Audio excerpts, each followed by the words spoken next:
Okay, you still with me? All right, let's continue. So in our last video, we addressed the premise that every human being worships because every human being is designed to worship. And we talked about how we are created uniquely above all creation as human beings because we are made in the image of God. We are image bearers. We are hardwired to worship Him. So in response to that, the question isn't whether or not we worship as human beings. The real question is who or what do we worship? And I'm going to come back to this at the end of this video, but we need to understand that worship, it actually comes from the word worth. We worship what we find worthy. So what you value in life is what you worship. You were born to worship. You were created to worship. And worship is directly connected to sacrifice. Sacrifice. And that word is a strong word that carries very strong implications. But it's important to understand that worship is connected to sacrifice. So if you want to know what you worship, if you want to know who you worship, just follow your sacrifices. So again, the question isn't whether or not we worship. The question is who or what do we worship? And we see this all the time. People worship, people sacrifice for all kinds of things. People worship their jobs. People worship success. People worship sports. That's huge in our culture. Pleasure, gambling, food, family, relationships. I mean, I could go on. The list goes on. Human beings worship all sorts of things. We sacrifice for all sorts of things. So the real question is, who or what do we worship? Who or what do we sacrifice for? Who or what is most worthy to us?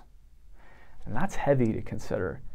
Who or what is most worthy to you? The answer to that question will tell you who or what you worship. You know, there's a term in Scripture. We see it in the Bible. We see it in the Old and the New Testament. And it's called idolatry. This idea of worshiping idols. And we see this in the children of Israel as they are exiting Egypt. Probably one of the most famous examples of this is with Aaron and the gold calf. It's a crazy story in Exodus. But God's people have always wrestled with idolatry. And really, idolatry, it stems from disordered worship. And that's really huge for us to understand. Idolatry stems from disordered worship, and all immorality stems from idolatry. So all sin stems from idolatry. And we need to understand that really idolatry begins when we replace God with something else. The rightful and proper position in our hearts that only God deserves, we give to another. And then immorality, sin, and evil stems from that. Because if we worship something, we end up obeying it. St. Augustine is quoted saying this, that the essence of sin is disordered love. And I think he's hitting the nail on the head there, because idolatry is disordered worship. We don't have a proper order to our lives, and God is not in the proper position that He deserves to be in our hearts and minds. So we are commanded and we're encouraged in Scripture by our Maker, by our Father, really, to value Him above all else. Because when our worship is disordered, our lives are disordered.